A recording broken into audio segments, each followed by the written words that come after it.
Hello everyone, this is Udita Pandey. Welcome to Ideation Commerce classes. Last class में हमने discuss किया था final goods and intermediate goods. उसी topic को continue करते हुए आज हम डिस्कस करने वाले हैं types of final goods. Types of final goods, these are categorized into two types, consumption goods and capital goods. Consumption goods क्या होते हैं? जिन गुड्स को कंज्यूमर अपनी डे टू डे लाइफ में यूज कर रहा है टू सेटिस्फाई हिज वांट्स. वो कौन से गुड्स हो गए? Consumption goods.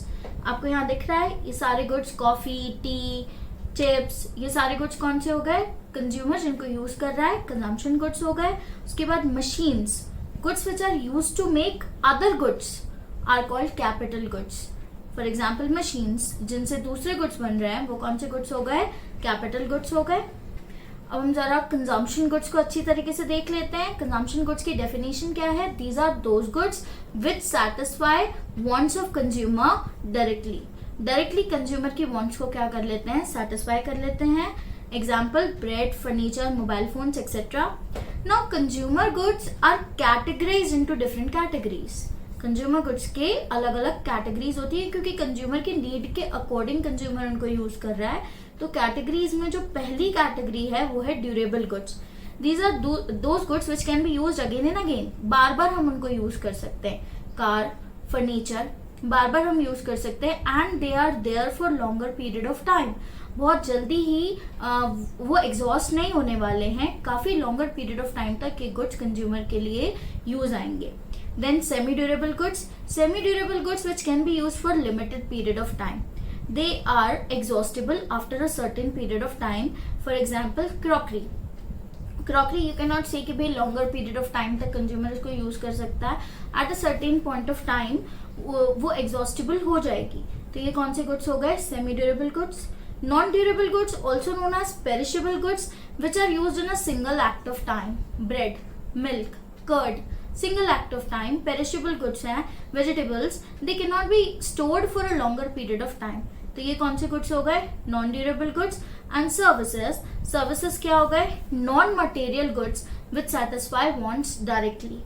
Non-material goods हैं जो consumer की wants को directly satisfy करे. For example, banking services, insurance services, telecommunication services. Got this thing? ये क्या हो गए हमारे? कंजम्पशन गुड्स हो गए. Consumption goods these are categorized into four categories: durable goods, semi durable goods, perishable goods or non durable goods, and finally services. Now moving on to capital goods. Capital goods क्या है? These are those final goods which help in production of other goods. ऐसे final goods जो दूसरे goods के production में help करते हैं वो क्या हो गए हमारे? कैपिटल गुड्स हो गए. किसी भी प्रोडक्शन प्रोसेस में ये अपनी आइडेंटिटी को लूज नहीं करते. They retain their original identity. Production की प्रोसेस में ऐसा नहीं होगा कि जो मशीन उस गुड को बना रही है वो आफ्टर मेकिंग दैट गुड वो एग्जॉस्ट हो जाए. They are not exhaustible. They do not lose their original identity. Yes, they depreciate over a period of time. सारे के सारे फिक्स एसेट्स पे हम डेप्रिसिएशन चार्ज करते हैं. They depreciate over a period of time but they are not exhaustible. Their demand is derived demand. Derived demand हम क्यों बोल रहे हैं? इनकी डिमांड डायरेक्ट नहीं होती. A consumer will demand car. He won't demand the machine which makes engine of car. क्या बोला मैंने? समझ आया ना? कंज्यूमर क्या डिमांड करेगा? कार डिमांड करेगा. वो मशीन नहीं डिमांड करेगा जो कार का इंजन बनाती है. क्योंकि कंज्यूमर का जो मेन पर्पस होता है वो अपनी नीड्स एंड वांट्स को सेटिस्फाई करना होता है. वो उन्हीं गुड्स को खरीदेगा जो उसकी नीड्स और वांट्स को सेटिस्फाई करेंगी. तो आपको कैपिटल गुड्स का कॉन्सेप्ट समझ में आ गया. Capital goods for example plant and machinery. Generally plant and machinery क्या आएंगे? कैपिटल गुड्स में आएंगे. अब there are some goods which are producer goods but they are not capital goods. Producer goods तो हैं बट कैपिटल गुड्स नहीं है. यानी इन गुड्स को प्रोड्यूसर तो यूज कर रहा है बट दे आर एग्जॉस्टेबल. एक सर्टेन पीरियड ऑफ टाइम तक के बाद ये एग्जॉस्ट हो जाएंगे. ये फर्नीचर दिख रहा है आपको ना? अच्छा, वुड का फर्नीचर है, टेबल है, चेयर है. This is a single use capital good. Goods like wood, coal single use capital goods होते हैं. इस वुड को इस फर्नीचर में अब लगा दिया. Now you can not make any other good जब तक कि इस गुड का यूज फुलफिल नहीं हो जाता. तब तक आप इस, और ऐसा भी नहीं है कि सालों सालों तक ये चलेगा, may be after certain point of time ये एग्जॉस्ट हो जाए। समझ आ रहा है कॉन्सेप्ट आपको? So there are some producer goods which are not capital goods. Why they are not treated as capital goods? Because they have only single use. Example, wood and coal. There are some other capital goods which have multiple use, like machines. They can be used to make different products. They can be used for longer period of time. They are not exhaustible. So final conclusion क्या निकला हमारा इससे? It can be said that all producer goods are not capital goods. All producer goods are not capital goods, but all capital goods are producer goods. सारे के सारे producer goods जो हैं वो capital goods नहीं होते, लेकिन सारे के सारे capital goods जो हैं producer goods होते हैं. Is this clear? Now difference देख रहे हैं हम किस में? Consumption goods and capital goods में. तो consumption goods, why consumption goods are used? Consumption goods are used to satisfy human wants. Consumer की wants को satisfy करने के लिए हम consumption goods को use करते हैं, and जो goods कंज्यूमर की wants को satisfy करते हैं उनको बनाने के लिए हम कौन से goods को use कर रहे हैं? उनको बनाने के लिए हम use कर रहे हैं capital goods को. Such goods satisfy human wants indirectly. कैसे satisfy कर रहे हैं?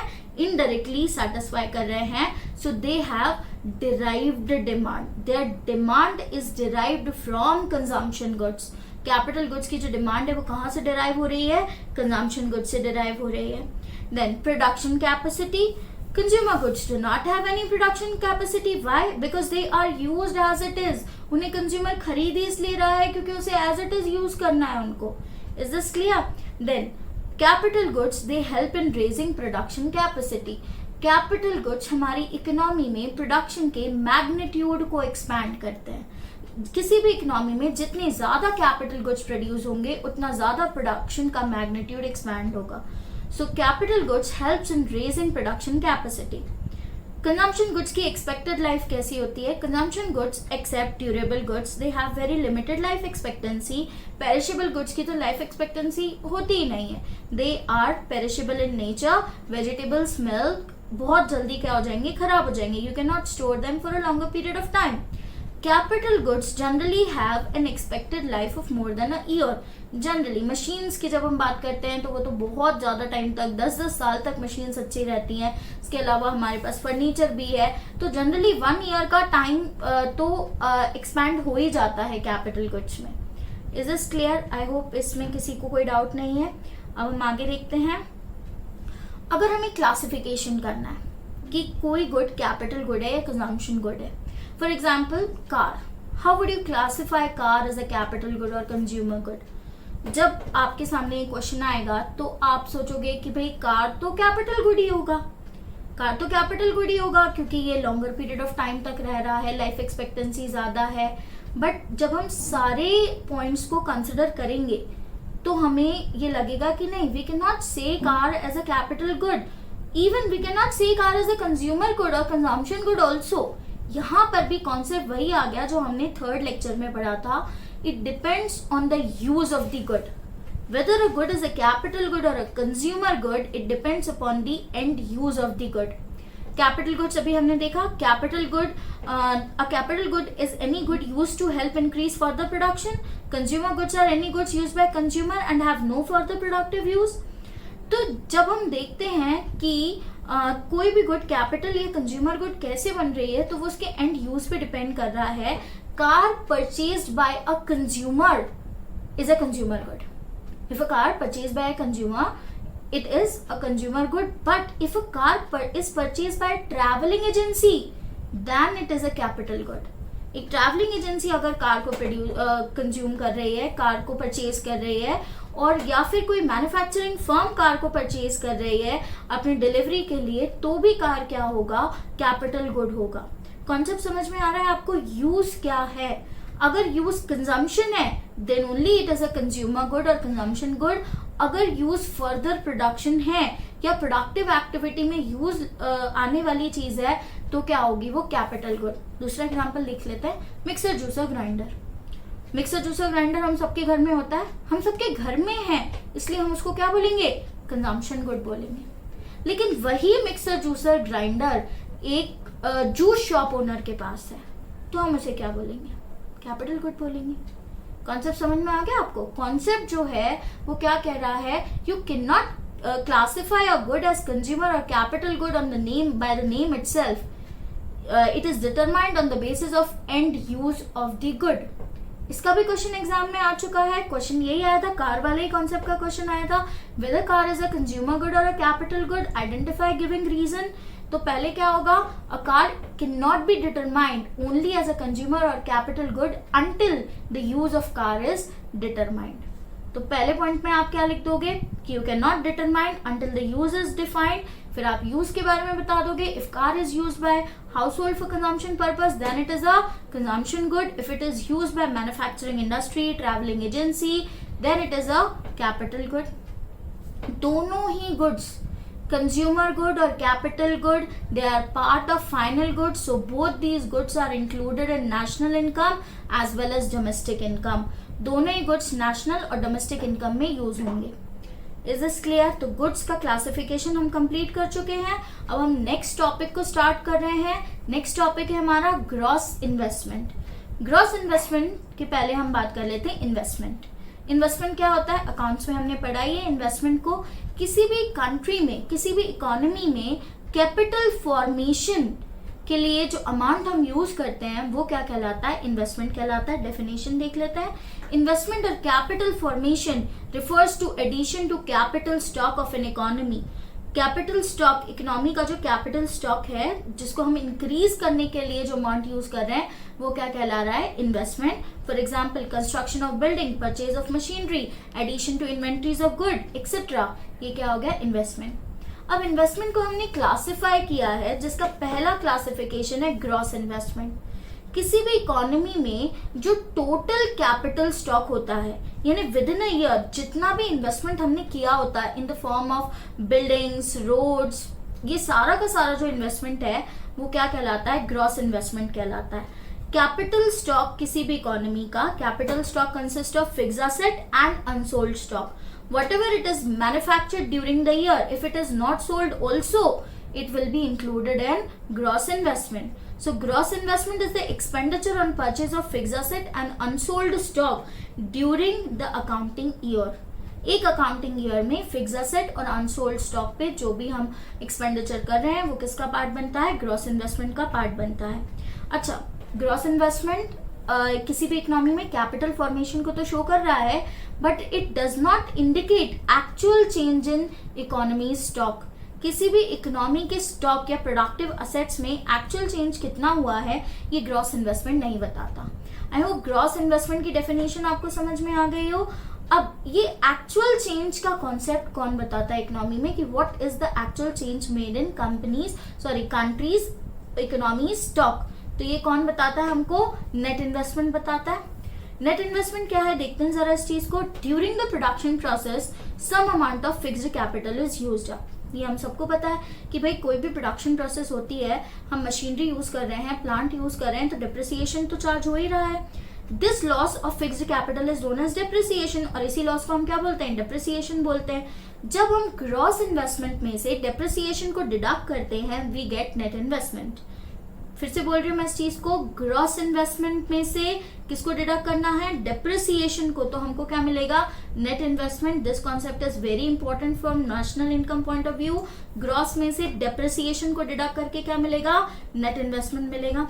और ये नेट इन्वेस्टमेंट जो है this is the actual addition made to capital stock of an economy during a given period of time. एक अकाउंटिंग ईयर में हमारी इकोनॉमी में जितना एक्चुअल एडिशन हुआ है वो कौन बता रहा है? नेट इन्वेस्टमेंट ही बता रहा है. Is this clear?